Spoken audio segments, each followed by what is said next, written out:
I asked ChatGPT to put me together something like the Aesop fables about a wolf in sheep's clothing and a sheep in wolf's clothing who were great friends. This is what it gave me. The wolf in sheep's clothing and the sheep in wolf's clothing. A fable for those who know what they are and pretend otherwise for the joy of it. Once, in a green and shimmering pasture just beyond the edges of where stories usually end,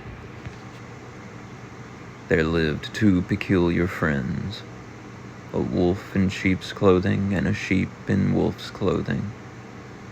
The wolf, named Grimble, had long grown weary of hunting, not because he was gentle, though he was at moments, but because he found that slipping into a woolly fleece and mingling with sheep gave him a strange, delicious calm.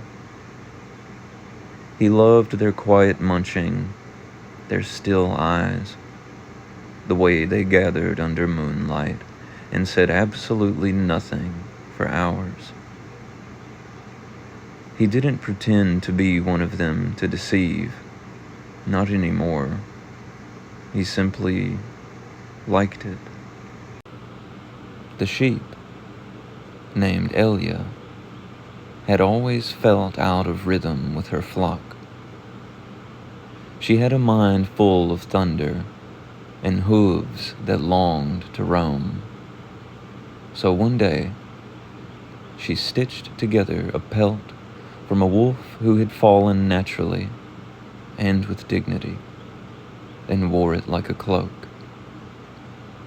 The others trembled, but she found silence at last, as even the wind paused when she passed. She wasn't trying to scare anyone. She just felt truer, wrapped in fur.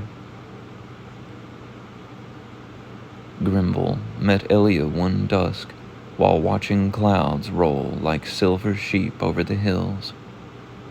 They both paused, squinted at each other's disguise, and then laughed. Real, belly-deep laughter that rang off the rocks like church bells made of bone and wool. From that day on, they wandered together. The wolf who dressed soft to feel safe, and the sheep who dressed fierce to feel free.